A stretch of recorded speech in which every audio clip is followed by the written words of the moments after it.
Everyone, welcome to another episode of Asking Experts podcast.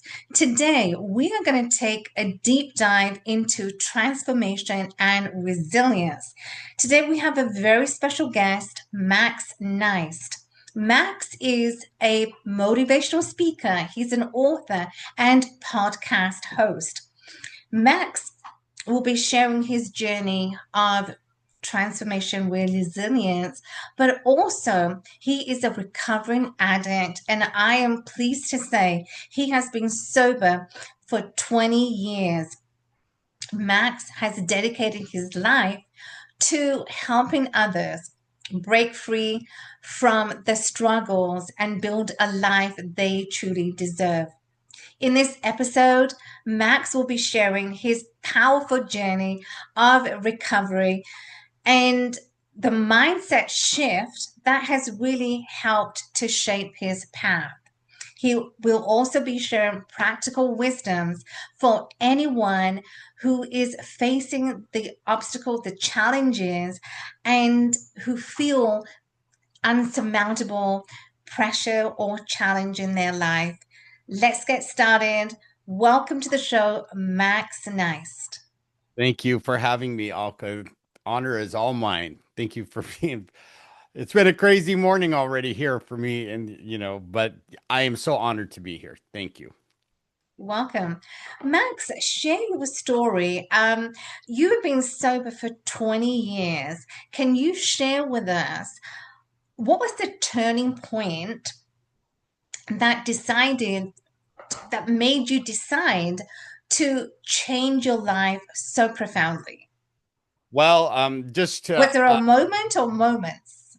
there are many moments, right? So it's Okay. been 22 years now. I turned 22 years clean and sober in September, and Well, I will try to give, congratulations. Yeah. thank you. I will try to give you the condensed version, but in this journey that I've been on, there's been many moments, right? And I'll give you, like, for example, one of the first moments I knew that change had to happen. I was sitting in jail for the last time, and I was having this conversation with my cellmate or my bunkmate, as they call him, because we were on bunks. And I was in this moment of self pity and poor me and, blah, blah, blah. And I remember telling him, like I really love my kids and the gentleman, right, just let me keep going. I kept like poor me and then when he goes, "Are you done?" And I said, "Yeah." And he said, "Well, if you love your kids so much, what are the F are you why are the F are you doing here?" Like, and not so nice terms. And back in those environment, right? I jumped down because, that was a form of disrespect, right? So I thought he stood up, I stood up, we are nose to nose, and I thought, okay, we're gonna fight here. But something came over me where I was like, he's so right, like he's so correct. And I looked at him and I said, "You're right." He goes, I gotta change. And I said, I thanked him and I gave the guy a hug. And he goes, "Yeah, go get out of here and go get back to your kids." Because, my addiction took me away from my kids for 9 years. And a little story about that is when I got into the thick of my addiction and, my ex-wife had enough of me, she took the kids out of state without telling me, and it crushed me. It crushed me. So what happened when she came back 9 months later, I remember this. Here was one of those moments, right? I remember I had borrowed a friend's car and I was sitting in it. It was a summer, really hot summer that time. They had just moved back to Orange County. And she said, "Hey, the kids want to see you. Please be here." And I said, "Okay." So, not wanting to miss that, I borrowed a friend's car and I parked in front of her house and I fell asleep that night, and I'll never forget it, right? The next day, it's hot. I'm sweating, right? I hear a knock on the window and I put the seat up and there's my wife and my three kids. And and she's got this look of like sadness, disgust.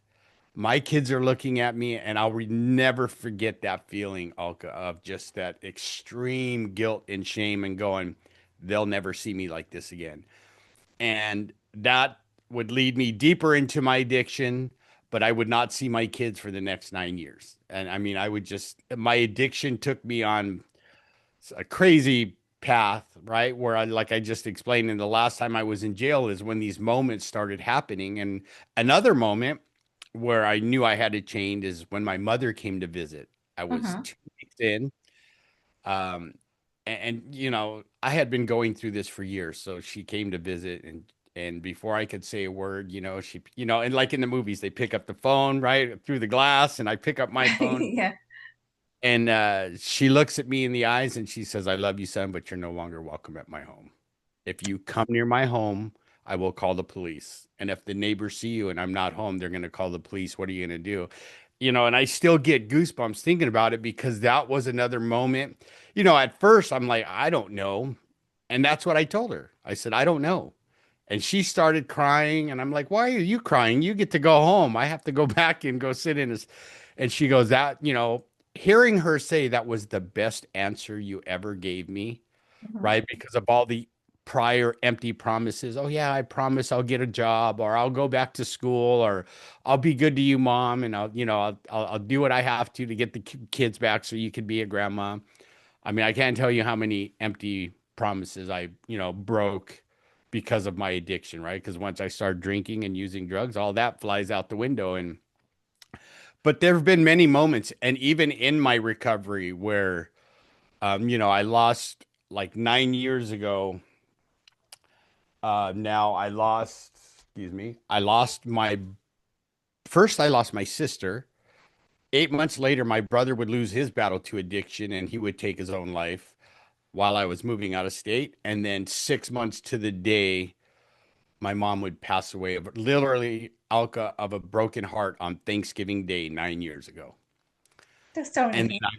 yeah, and I would put my daughter, my youngest daughter, into treatment for the first time that following Monday. So there's been moments like, but those were moments where I said, I gotta stay on the path. Like, I'm not gonna use this as a reason to go pick up a drink, or go do some drugs, right? To numb the pain, which I did. A lot of the pain I numbed because I didn't want to feel that uncomfortable pain feeling, right, of not being a dad, being divorced, right, being a lousy son and being a lousy brother. And because I'll let you know that like shame and guilt is probably the biggest emotions or feelings that will keep an alcoholic or a drug addict in their disease or in their addiction, because it gets so great. The only thing when you don't have the tools, the only thing is like, I know what will make this go away, even if it's for a minute, but I'm going to do it. And then, the patterns, it just gets worse. Nothing gets better. And, it's been quite a ride for 22 years.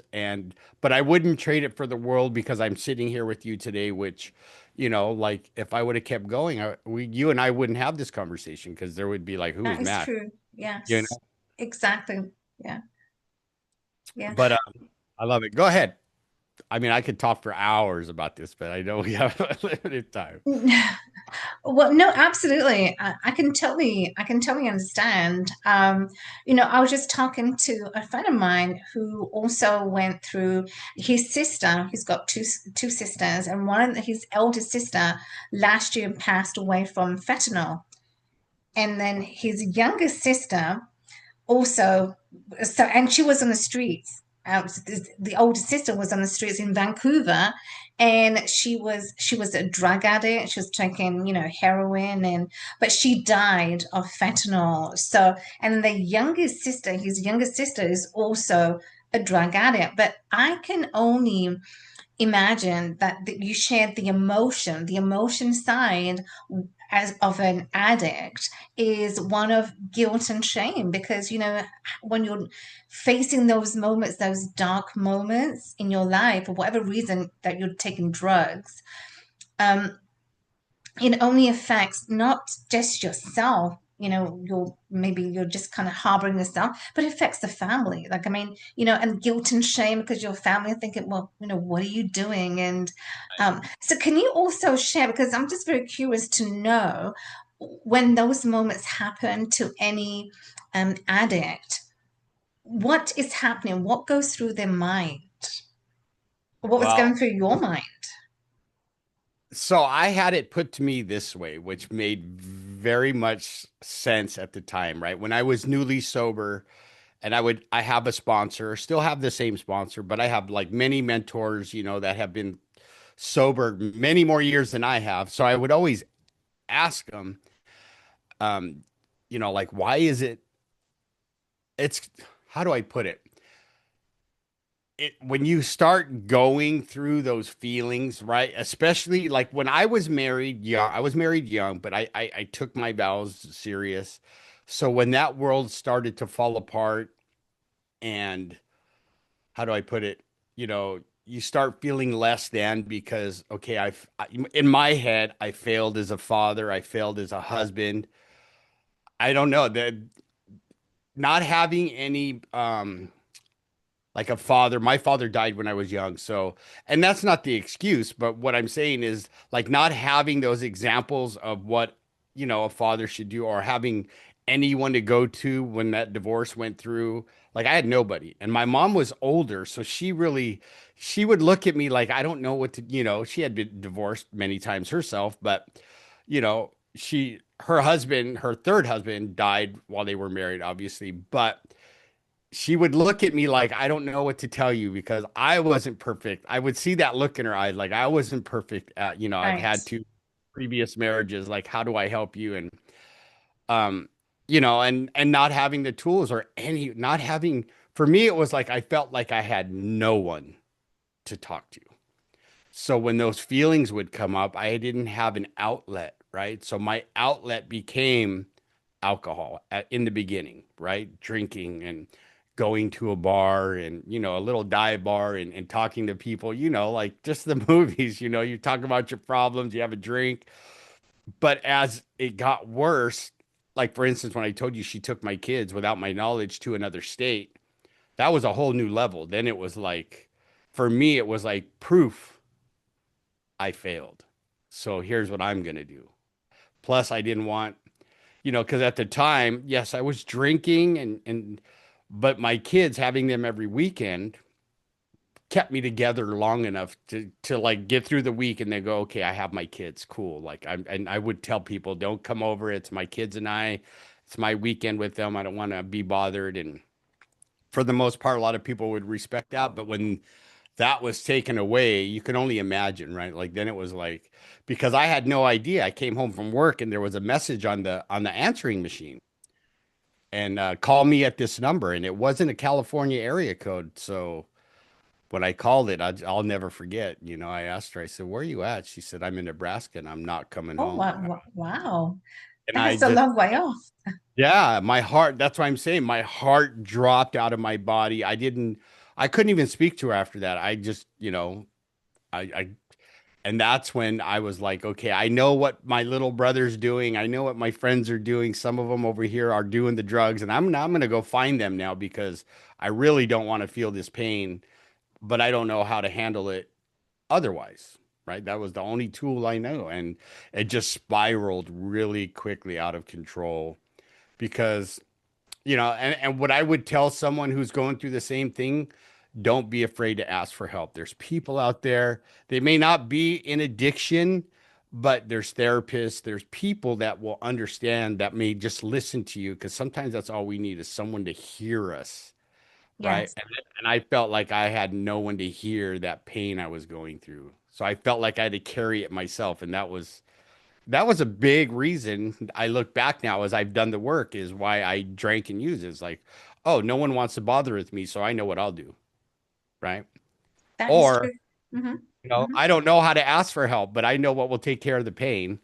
Yes, but I think in those moments, you're just kind of like numbing the pain because I think that's what, happens that you're just kind of taking the drugs or taking the alcohol or anything, but you're just kind of just numbing the pain just temporarily, but it's not exactly um, getting to the root cause of addiction. So let's talk about how has your journey through trauma shaped your life today? Because obviously, you've done a lot of work, and it always takes a lot of inner work for anyone to be in that situation, but to do that inner work. So how has your journey shaped your life today, and what has been some of the approaches that you help others as well to overcome their challenges? Right. I'm glad you asked that. That's a great question because, like, when I was getting in trouble because of my addiction, right? Like, for instance, like that time I told the last time I was in jail, I was actually looking maybe at 3 years in prison because I had done nothing the judge that I was seeing or at the courts had asked me to do. So I had no idea what AA or NA or any 12-step process was because I never did what the judge asked me to do. I never went to a meeting. And so I'm grateful now as I look through that journey where the judge says, you're going to do this, this, and this. And if you don't, then I will send you to prison, right? Which I got introduced to Alcoholics Anonymous. And, this is my journey. I'm not trying to promote anything, but it was the best thing that ever happened to me because it put me in front of the right people at the right time and what I needed, right? Like some of them were like the strict, you're going to do this, like the facility I went to, or we'll kick you out and we'll call your probation officer and then you're going to go to prison. Or you could do it our way, go to meetings, get a sponsor, work the steps, right? And I had no idea what that meant, but I'm glad I did it and kept an open mind because I ended up relapsing 4 times in that place that I went to. Oh, wow. Because when I first got there, it was like, okay, I want to look good, right? Keep the judge and the probation off, and I want to look good in these meetings. When I realized that's not how I'm going to get to the root of the problem because I'm still being surface. I'm not digging deep. But when I had that last relapse, Alka, and it was one day, one use, that feeling of guilt and shame that came back brought me to my knees. And it was like, okay, God, this is where God and I had a real conversation. And I said, okay, God, if you keep me sober, I promise to do the work to stay sober. And then I will help other people do the same. And I did that. What my sponsor suggested. And he wasn't the kind of guy who's like, you have to do this, this, and this, right? But he would say, we're going to do this. Mhm. Right. And then he would remind me when I would go, I don't want to do this. Right. He would go, hey, you said you would do anything. And I said, you're right. But, I've been through the steps and it helped me realize like why I drank and used. So I'll go back a little bit to help explain to your audience. So when Yes, I was yes. younger, Hmm. right, there's a lot of addiction that runs on both sides of my family. And it's been proven by science that DNA runs in, or addiction runs in your DNA, right? Not everybody responds like I do, but most people, if it's in your family, it's going to happen, Yeah. right? So, but like on my mom's side, her biological father, who was a prisoner of war during World War II, was shot by the Japanese, right? And became a drug addict because what they did back then was just pull the bullet out and say, "Here's morphine, take it when you're in pain." Right? Not Oh, right, not like here where they educate us, right? Like could be uh, very addictive, so be careful, right? right. Yeah. And so not only did he get addicted, to the morphine, he became an alcoholic, according to my mother. And then my mother tells me my dad was an alcoholic, and there's a lot of alcoholics on my dad's side of the family, or people with mental health issues like bipolar, depression, which I've suffered from depression in the past. But so what I realized is that young me at 10, okay, I hadn't seen my father because my mom and him had divorced when we were young, when I was 5. So I hadn't seen him in 5 or 6 years. He came back. I was 10 years old. And the last promise he made to me was, I have to go back to the Philippines and finish some work. And then I promise I'll be back for your birthday. So my birthday's in March. This happened in January when I was 10 years old. So here comes March. I turn 11, no dad. So Oh, again, right here comes April. Then I find out my dad dies of a massive heart attack. Oh, But in my 11-year-old mind, I was like, how dare you break that promise? And I share this because that's what I look back now. It was like he broke a promise. Like to me, as a like, how dare you die? Like you promised you would be here, right. right? He told And you, yes. Yeah. any son who wants to have a relationship with his father, which was I was looking forward to because he said he was coming back, I think, to live in the state so I could spend more time with him. But so I realized later when I did the work, that was one of those resentments that I had held towards my dad. Yes. And it Yes. it drove me to go, right. I didn't like the anger I felt towards that. I didn't like the hurt. So what I do, I found, at 13 years old, I found alcohol and marijuana. And and one, it made me feel a part of. Two, I didn't have to think about, because most of my friends had both parents. And for me, it was hard. My best friend back when we were younger, his dad and him would always invite me to their father-son picnic that his work would hold. And I would remember sitting on a bench, just like away from everybody, just feeling sad for myself, but also at the same time, I'd be angry, like very angry, like, this should be me and my dad. My dad and I should be doing this too. And that was one of the root, problems. I mean, we can go to so many, right? Like I told you, failure as a father, failure as a husband, failure as a like all these things that I look back at where I think I failed in my head, where I started that narrative was my reason to go, oh, I know what's going to fix this because then I don't have to think about it. Exactly. Yes. Right. Exactly. So it was like that, shortcut. But so, like I was saying, is that you're putting like a band-aid.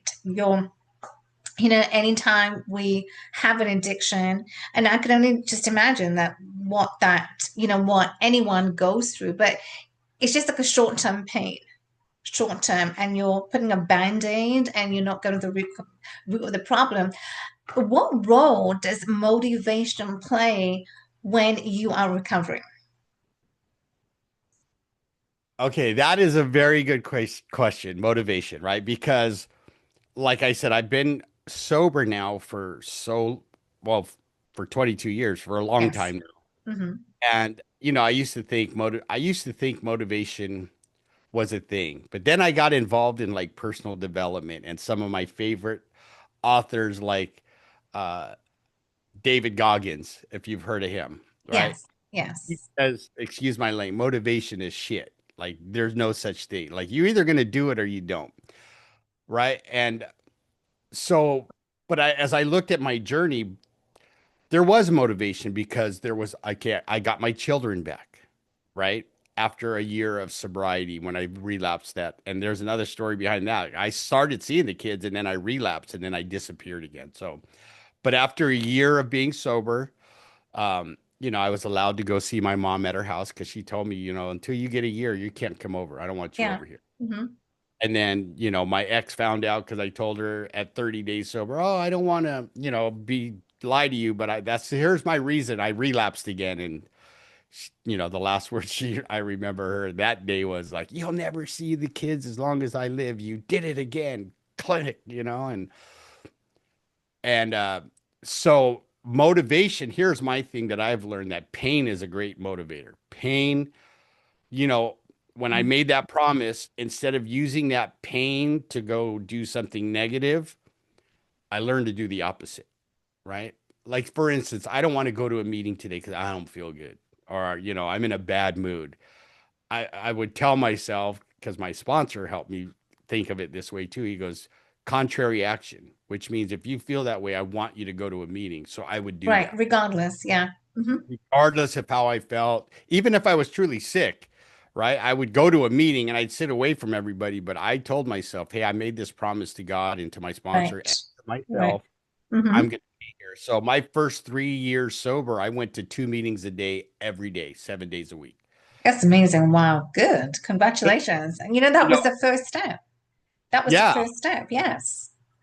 but what I found too is where a lot of people get turned off by 12 steps, right? They say, well, they tell you you're powerless. Well, yeah, I'm powerless over the drinking and the drugging once I start.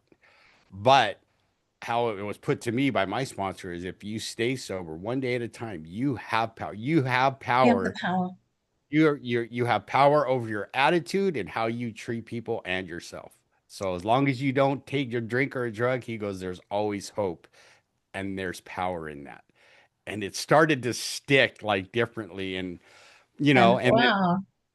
I started to hang around people that might not have always shared in a meeting, but when they did, it was very profound for me because they would share something from the heart. And you could tell it wasn't to look good because I could tell you my first 6 months after I got out of jail, I looked great in a meeting because I could quote the big book. I could sound really good. And then when I realized after my last relapse, I said, now I can't recite the book. Like God took that away, so I have to actually look. But I'm there to help the new person coming in to say, hey, Yes. recovery is possible, right? Not look at me, look what I've done, but yeah, look what I've done by staying sober one day at a time because I was there for my family when my brother, my sister, and my mom all, I got to spend her last 6 months with her every Monday night. um, that was my night to spend with her. And every Monday night, I would go down to Orange County and, sit with her at her assisted living and make sure she ate and she was comfortable. And we watch movies together or TV, and fond memories, even though it's No, it's sad.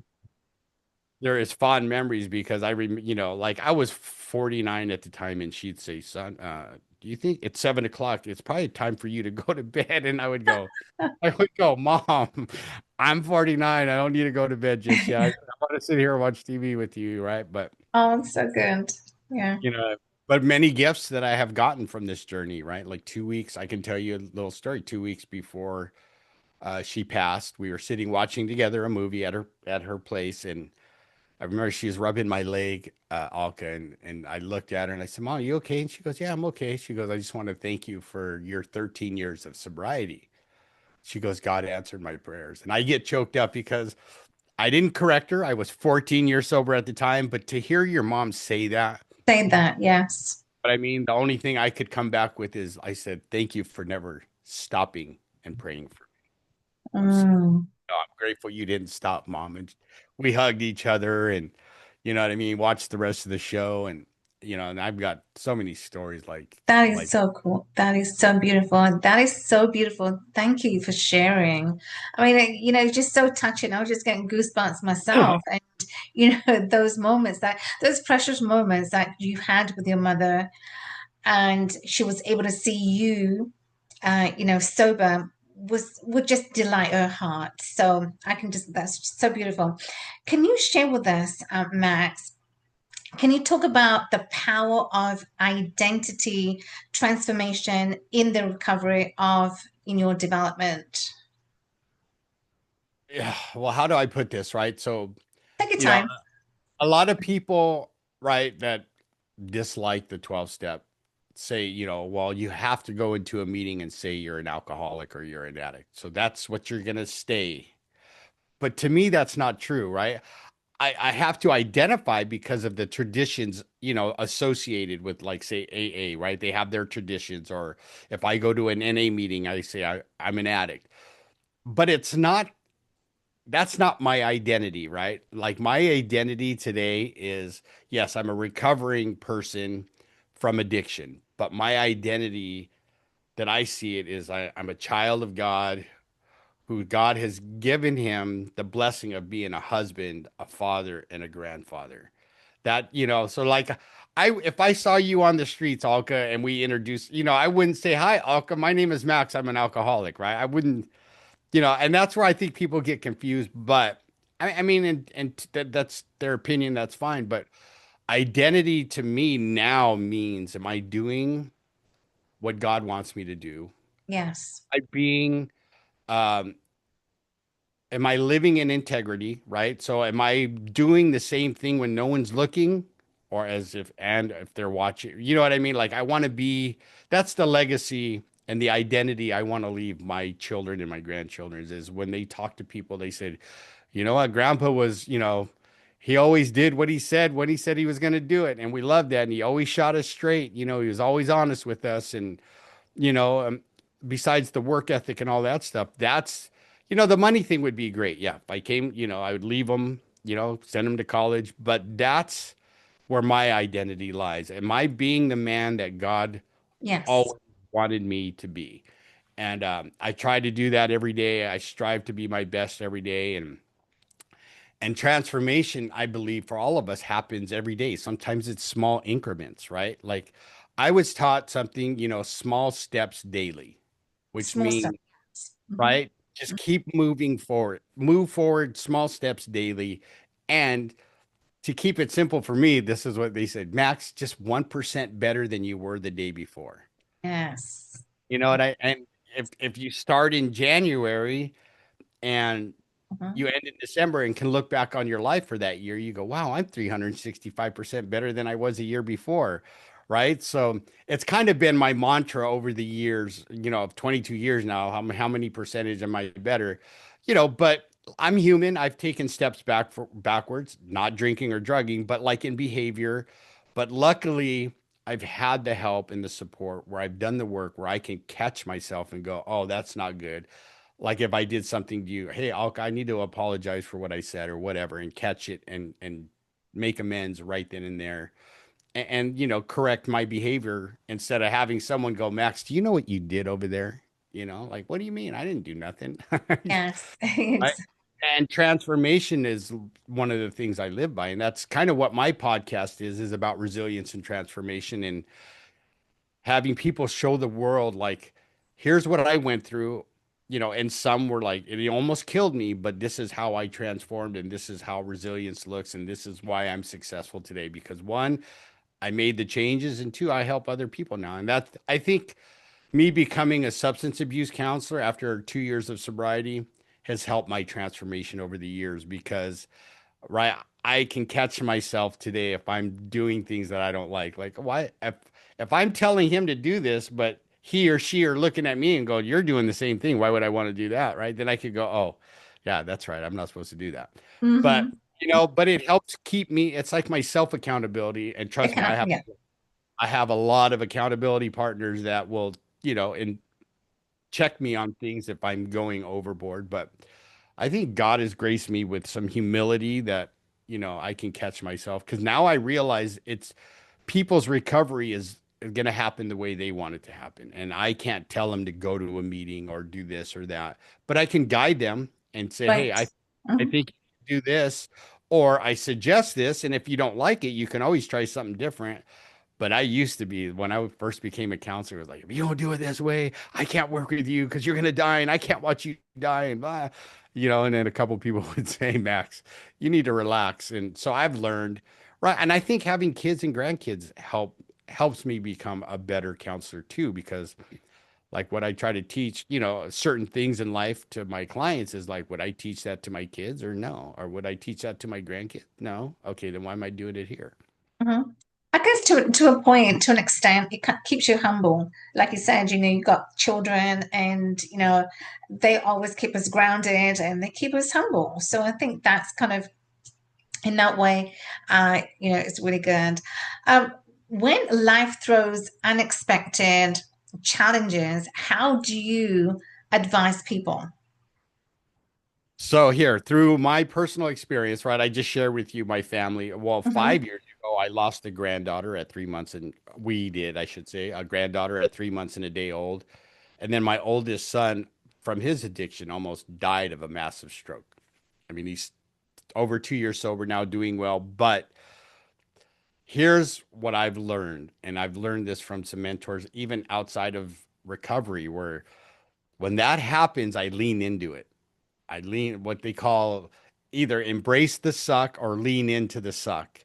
And what I mean by that is when we're going through a tough time or there's something we need to learn from that challenge that we're going through. And that's what I like to call them, like challenges, right? Because whatever you want to call it, whether it's God, the universe, Buddha, whatever, right? There's a lesson you need to learn going through that challenge that's going to help you become a better person once you get through it. It may not seem like it at the moment, but when you do get through it and you learn that lesson, you look back and you go, oh, okay, that's what I learned.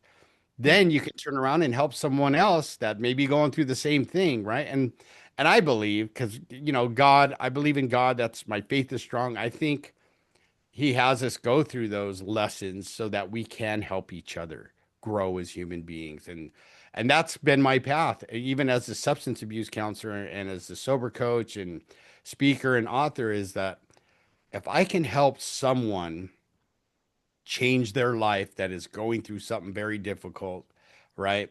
Then I've done my job. Yeah, That's where I feel my success lies. It's not in the money, but like I said, money's great, and that would all it helps us pay our bills. But that's you get more from that joy when you go, wow, I actually helped someone, and now they're doing it to some, they're helping somebody else, as you know, because I can see the big smile on your face. That is to me what success means. You know what exactly. I mean? Yeah.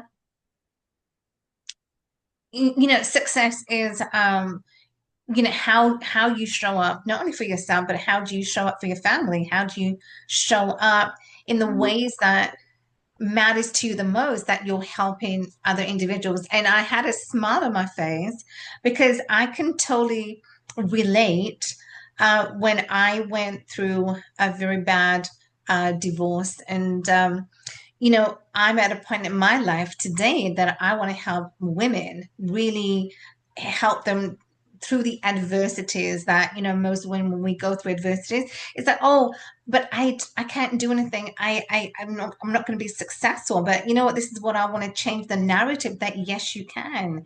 When you allow yourself to break free from that situation, then yes, you can start to rebuild your life. So that's why I had a smile on my face, because I too can relate as to how you're helping individuals. And can you walk us through a typical process, Max, of the framework you use when supporting other individuals?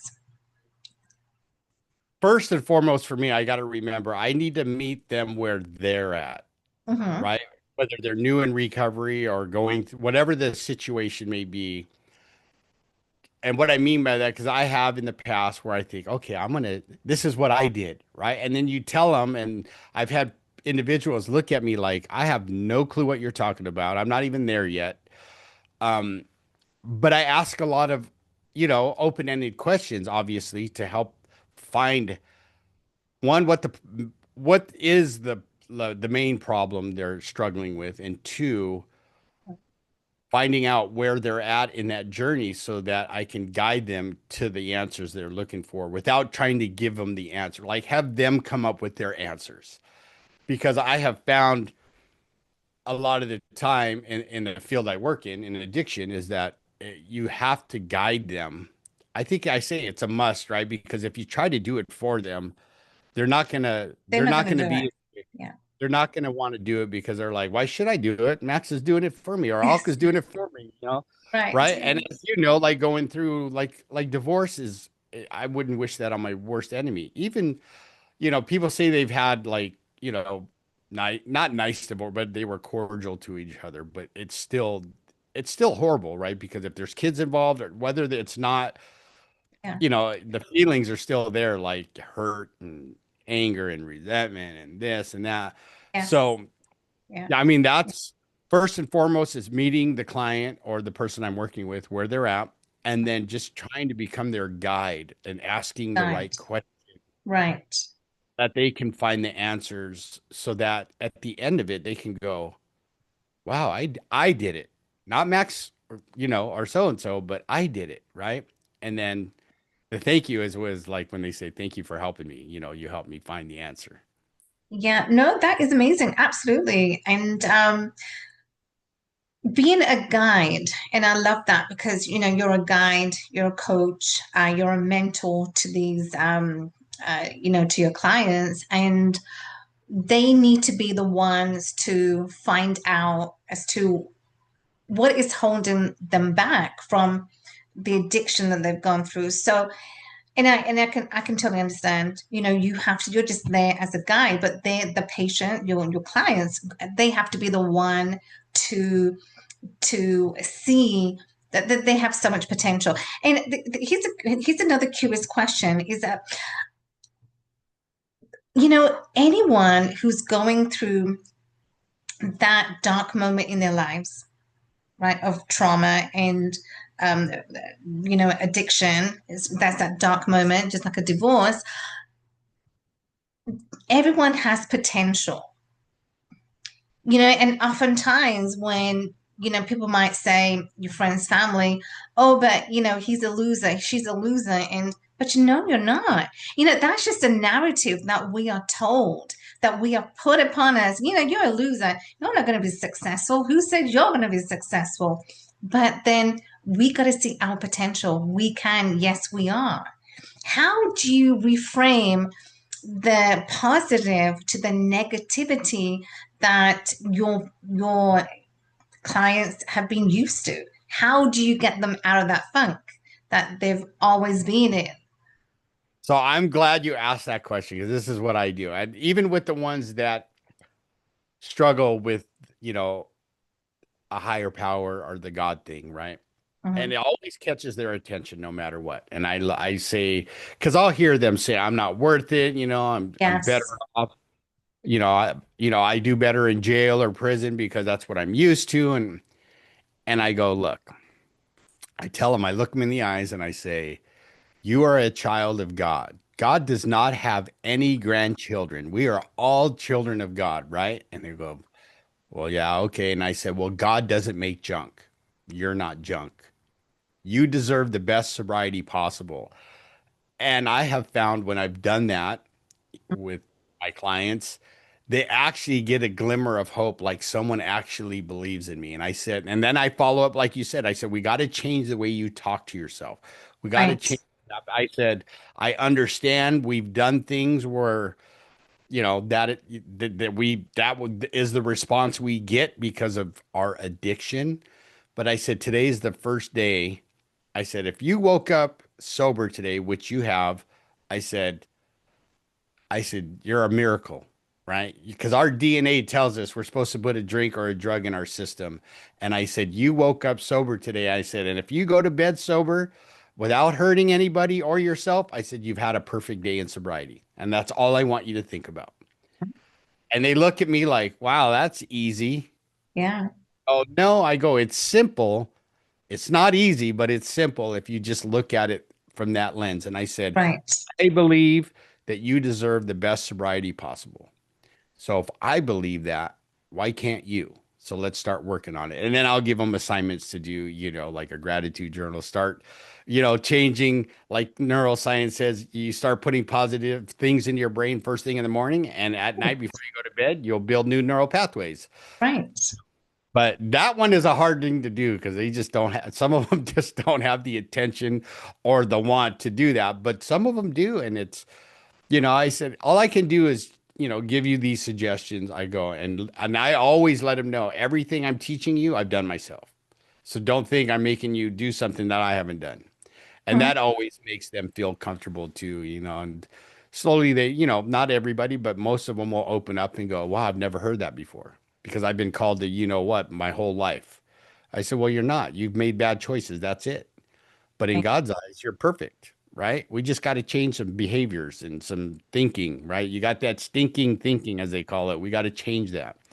Exactly, You know, exactly. that's what I And do. right, and that's such a great point, and that is really, I love that. It's very powerful. And I was listening to Lewis Howes, and I think he was talking about his brother, who was also in jail. And I didn't know about that story, that side of his story. But anyhow, whilst he was in jail, he was with these inmates who were extremely talented. Now, let's talk about talent. As I said, oftentimes, when they're family friends, they always throw the negativity. Oh, but you won't be successful. Oh, but who says you have the talent? And so, that's what we are labeled with, and that's what stays with us. So his brother, once he was in jail, he became a great musician. He was a saxophone player. And then whilst in jail with the inmates, they would have a time off where they would perform outside of the jail in some communities.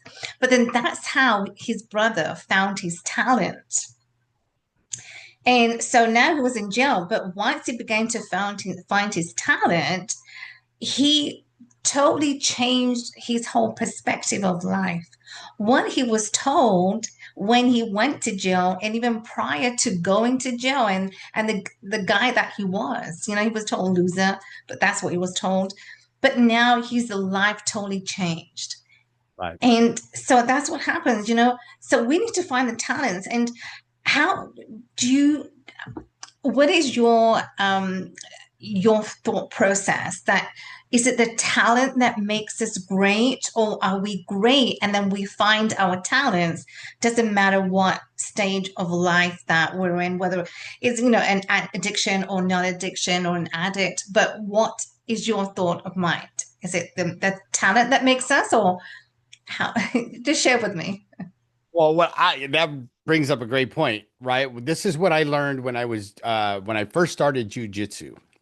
Okay. Um, I haven't done it in a while because of my back, but I love the instructor who are, as in jujitsu, we call them professor if they're a black belt, would always tell us hard work will beat talent every day. Yes. So what that meant to me, and that was in the program too, in my 12 step program, what I found was the people that I gravitated to after my last relapse were the ones that were working hard. They weren't coming into meetings and saying, "Look what I'm doing," but you could see how hard they were working at their recovery. Just when they did share what they shared or how they treated people. Um, so that's kind of how I approach, some of my practice is it's like, you could be the most talented person here in this whole facility. But Yeah. if you're not willing to do the work, that talent ain't going to mean nothing to anybody. So I try to frame it in a way where I'm like, if you work hard, your talent will come out and everyone will see it. Everyone will see what kind of person you are. Let your, because here's what happened to me is like, someone told me one day, Max, right? Because this is like I told you before when I wanted to look good, right? They said, Max, while you judge yourself by your intentions, the world's judging you by your actions. And it really didn't sink in until my last relapse. And it came back to me, and I'm like, yep, like now I know why some of these people in the meetings are looking at me all crazy, right? Because I think God humbled me enough where I didn't react right to some of the people in the Mhm. meetings. So back and take some constructive criticism. But before I Yes. would like the old me, like on the street, "Yeah, what are you talking about? Like, you can't talk to me that way," and blah, blah, Could be blah. more reactive. Yeah. More reactive, right? And I've learned to respond more than react. Am I perfect at it? Absolutely not. But I think that's where um, that talent comes in, right? We work hard on whatever it is, right? And it comes out like I think my superpower is connecting with people. Like I just can, like my wife will say, we can go into the store and you can talk to anybody. Like you just bring up a conversation and people will talk to you the whole time we're in the store. And I said, well, it's kind of like my job. I have to learn how to connect on, but and it runs in my family too. All the guys are like that. We can go to, my mom, I think, gave that superpower to us because I remember we'd be at a restaurant and she would just start speaking to some strange, hey, how are you doing? Oh, and they would have this conversation and we'd like, Mom, I thought you were having dinner or lunch with us. Like, but I Right. learned, right? But I learned talent.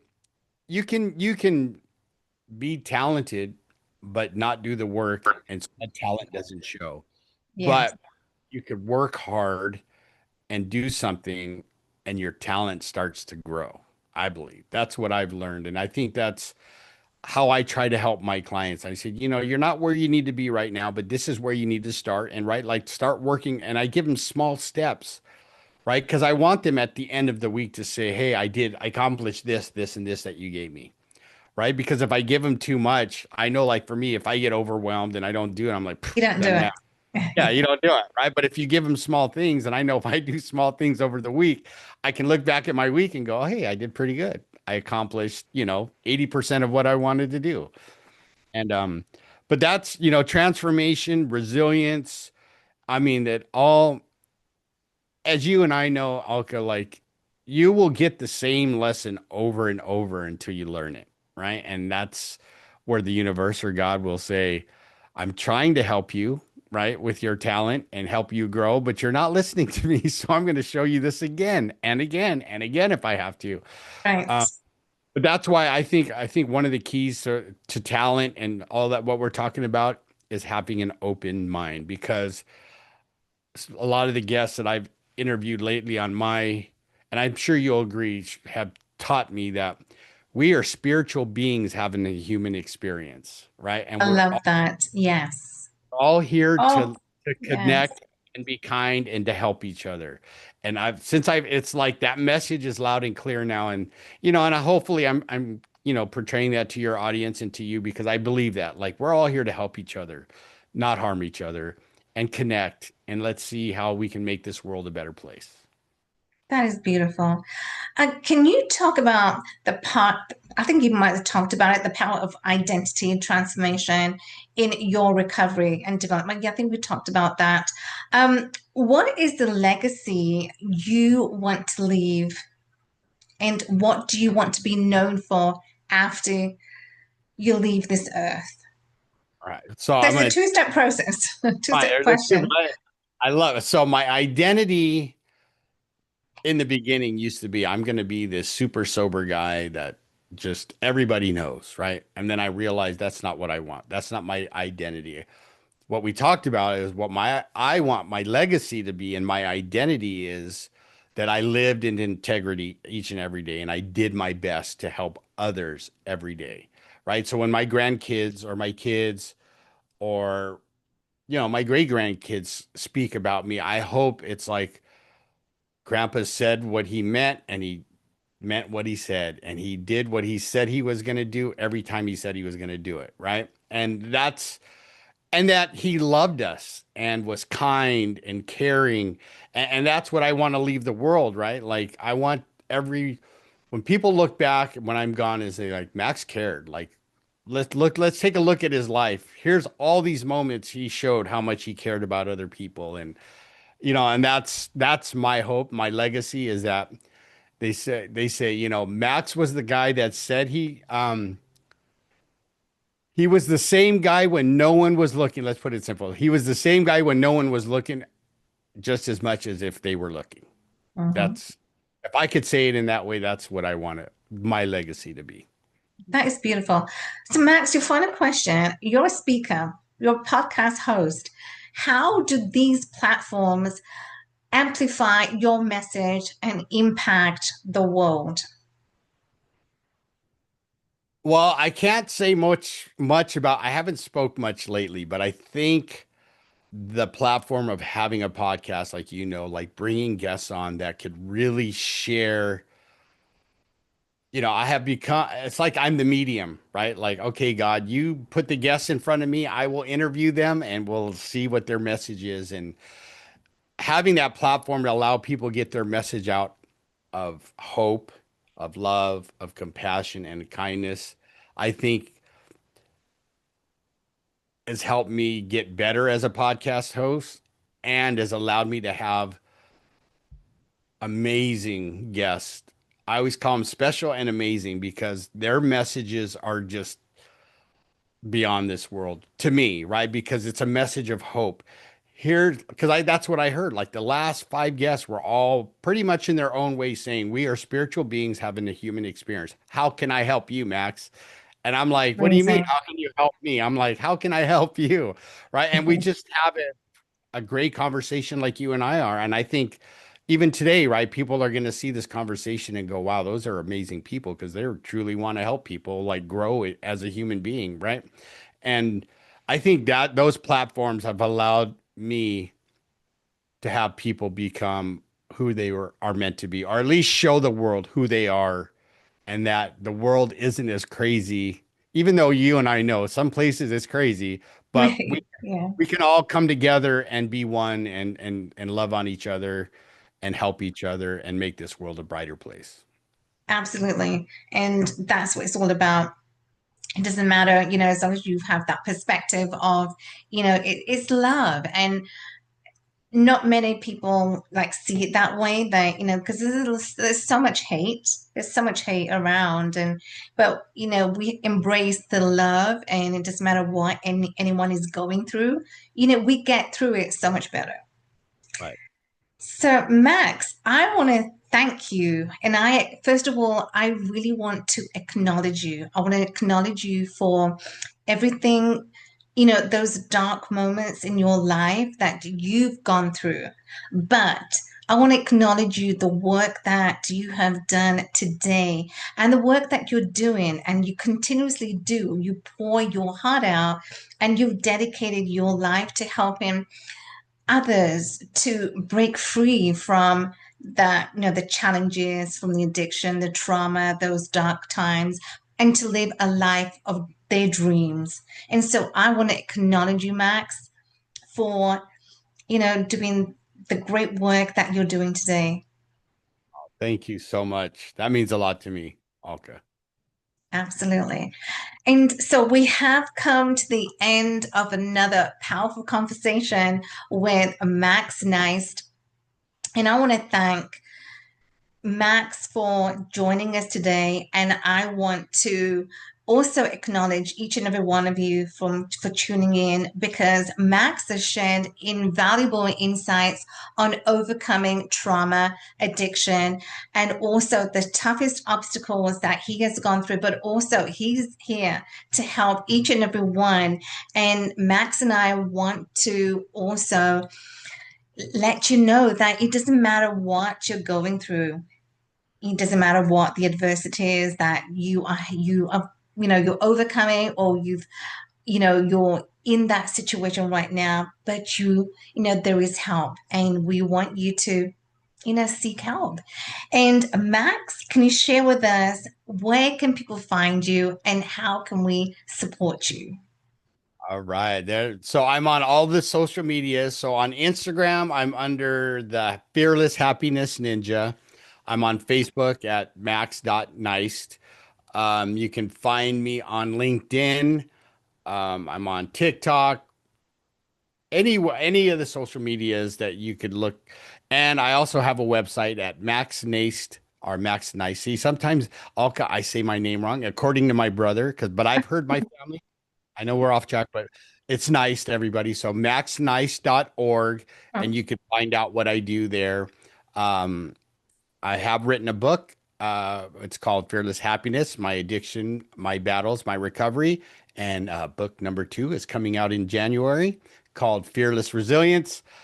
So yeah, and you can find those on Amazon, or the next one coming out in January will be on Amazon, and the other one is on Amazon. And yeah, any all right, Matt. Like I said, you could email me if you have any questions at max@maxnice.com. Okay, perfect. And we will put that in the show notes. And so, get Max's book that's going to be available on Amazon, as it's going to come out in January. And we want to thank each and every one of you for tuning in. And thank you always. Until next time, we look forward to your company. Be strong, and we will see you next time. Bye for now. Thank you so much, Max. That was amazing. That was a very powerful conversation.